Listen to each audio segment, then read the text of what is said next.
السلام عليكم ورحمة الله. معكم الدكتور مريم من قناة سول طبيبة مع مريم. أتمنى أن تكونوا بخير وعلى خير وبصحة جيدة والحمل يمر في أحسن الظروف. اليوم إن شاء الله سنتحدث عن موضوع الحركة للحامل وتأثير الحركة على الحمل وعلى الجنين. هل الحركة المفرطة خطر على الحامل؟ كيف تؤثر قلة الحركة سلبا على صحة الأم والجنين؟ صعود الدرج بالنسبة للمرأة التي لديها درج في المنزل، هل يعتبر خطر على الأم وعلى الجنين؟ كل هذا سنتعرف عليه في هذا الفيديو، فابقوا معي إلى الأخير. وإذا كانت هذه أول زيارة للقناة لا تنسوا الاشتراك والضغط على زر الجرس ليصلكم كل جديد. فكما نعرف هناك اعتقاد سائد أنه لدى معرفة المرأة بخبر الحمل عليها الجلوس في الفراش والحركة بحرص وحذر في أضيق الحدود، لكن هذا ليس صحيح وفقا لآراء الأطباء. فالحامل ليست مريضة إذا كان حملها تم بصورة طبيعية وليست لها تاريخ مرضي أو وضع خاص في الحمل يتطلب الراحة التامة والمنع من الحركة. فبخلاف ذلك فإن الحركة الطبيعية المعتادة هي الأفضل للأم والجنين لتحسين الدورة الدموية للمرأة وسير الحمل بصورة طبيعية. فمتى تصبح الحركة المفرطة خطرا على الحامل؟ فمثلا إذا كانت الحامل تعاني من إجهاض منذر أو مشاكل في حدوث الحمل أو حدث لها إجهاض سابق أو خضعت لعملية حقن المجهري أو تلقيح صناعي للإنجاب، أو إذا كانت تعاني من أمراض مثل السكري، الضغط، القلب، أو مشاكل في المشيمة خلال الحمل، مثلا المشيمة المنفصلة أو المشيمة المتقدمة التي تغطي عنق الرحم، فهنا يجب على الحامل الالتزام بالراحة وتعليمات الطبيب جيدا. أما إذا كان الحمل طبيعي ودون مضاعفات فتتوقف الخطورة على الإفراط في الحركة ببعض المواقف، مثل مثلا الوقوف لأكثر من 4 ساعات متصلة دون راحة. هنا ننصح السيدة بالراحة لأنه نمنع منعا كليا الوقوف لأكثر من ساعة بالنسبة للحامل. فناهيك عن المخاطر، فالحامل تشعر بأن ساقيها يؤلمانها، هناك تورم في القدمين وغيرها من الأمور، هناك آلام في الظهر كذلك. فصعود ونزول السلم، هنا سأتكلم عن صعود الدرج. فصعود ونزول السلم أكثر من 3 أو 4 مرات يوميا لا ننصح به. يعني يمكنك الصعود والنزول مرة واحدة في اليوم، هذا ننصح به، لكن أكثر من ذلك فقد يكون مبالغة. نعم، ننصح به في أواخر الشهر التاسع لكي يحفز على فتح عنق الرحم. قبل ذلك لا أنصحك بصعود ونزول الدرج أكثر من 3 أو 4 مرات يوميا. كذلك رفع أوزان ثقيلة بشكل متكرر أكثر من 10 إلى 24 كيلوغرام، فهذا يعتبر خطير، فهو معروف جدا. يعني المرأة الحامل ناهيك عن الوزن الذي تحمله وزن الجنين فتقوم بحمل أثقال تتراوح ما بين 10 إلى 20 كيلو، فهذا أمر غير مرغوب فيه. مثلا التعرض لأماكن الأدخنة والكيماويات الضارة، التدخين، يعني إذا كان الزوج يدخن أو غيرها فهنا تكون المشكلة.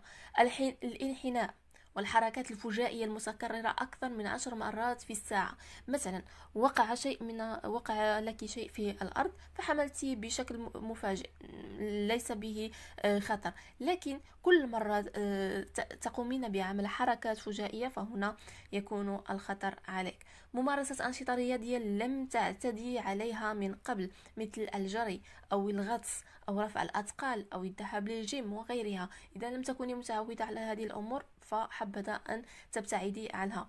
فكل ما سبق يمكن أن يؤدي للإجهاض لا قدر الله أو ضعف الحالة الصحية العامة للأم وسلامة الجنين، لكن في الوقت نفسه فإن عدم الحركة تماما يؤثر سلبا على صحة الأم والجنين. فهذا الأمر يؤدي إلى قرح الفراش، مثلا تصابين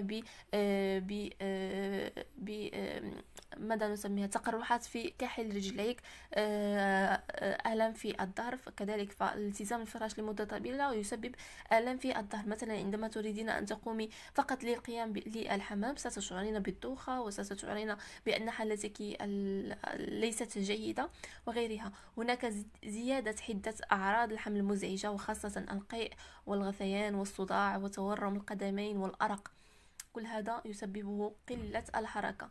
هناك كذلك زيادة احتمالية الإصابة بسكري الحمل، فقلة الحركة تزيد من نسبة الإصابة بسكري الحمل، وكذلك التأثير بالسلب على حالاتك المزاجية والنفسية. فكما نعرف الحركة والنشاط يعطي للمرأة الحيوية لممارسة حياتها الطبيعية بشكل جيد، والعكس يقع إذا كنت قليلة الحركة. زيادة الوزن والتعرض للسمنة المفرطة خلال الحمل أكيد، فهذا معروف، والتعرض بصورة أكبر لاحتمالية الولادة القيصرية، فعدم الحركة يزيد من فرص الولادة القيصرية. لذلك عزيزتي عليك متابعة وضعك الصحي خلال الحمل مع طبيبك، وممارسة أنشطتك المعتادة بحرص في الحركة دون إفراط، مع الحصول على قدر جيد من الراحة والنوم والتغذية. أيضا تناولي مكملاتك الغذائية والمياه بكميات وفيرة، ومارسي رياضات خفيفة مثل المشي أو السباحة كلما سنحت لك الفرصة. فإذا كان حملك يسير بطريقة طبيعية فاعلمي أنك لست مريضة، وأن الحمل لا يعني المرض أو النوم في الفراش 24 ساعة. فهذا كان موضوعي عن الحركة وقلة الحركة بالنسبة للحامل. فكما قلت الحمل ليس حالة مرضية للحامل، فأنت لست مجبرة على التزام الفراش. وبالنسبة لمشكل المشي، فهناك العديد يسألنني هل المشي مسموح للمرأة الحامل؟ نعم، المشي مسموح للمرأة الحامل ابتداء من الشهر الأول إلى الشهر التاسع 30 دقيقة يوميا، فهو أمر جيد جدا، يحرك الدورة الدموية ويجعلك تشعرين بالنشاط، ويسهل كذلك ولادتك في الشهر التاسع. لكن إذا كان حملك مهدد بالإجهاض، أو لديك مشاكل في الحمل، أو أنت مصابة بمشاكل مرضية قبل الحمل، فهنا يمكن أن تسأل الطبيب، وهو من سيسمح لك هل أنت مسموح لك بالمشي أم لا. فهنا يختلف الموضوع من سيدة لأخرى. فسأعيد وأكرر، إذا كان الحمل يسير بشكل جيد، ليست لديك تسمم الحمل أي ارتفاع في الضغط، ليس لديك سكري الحمل، ليس لديك المشيمة المتقدمة، أي ماذا نعني بالمشيمة المتقدمة؟ أنها تغطي عنق الرحم، فعوض أن يكون رأس الجنين هو الذي في عنق الرحم تكون المشيمة، فهنا قد تكون السيدة معرضة لنزيف من حين لآخر، لذلك نطلب منها التزام الفراش. كذلك بالنسبة لارتفاع الضغط، فأول مشكل نخاف منه وهو انفصال المشيمة. ارتفاع الضغط يؤدي إلى انفصال المشيمة، وإذا قلنا انفصال المشيمة فالجنين لن يبقى لديه أي مصدر للأكل والتنفس، فبالتالي قد نفقد الجنين. فلذلك ننصح هؤلاء السيدات بالتزام الفراش لتجنب كل هذه المشاكل. لكن إذا كنت لا تعانين من أي هذه الأمور فأنت مسموح لك بالحركة الطبيعية مع تجنب الأمور التي ذكرتها في الفيديو. ألقاكم إن شاء الله في فيديو قادم، والسلام عليكم.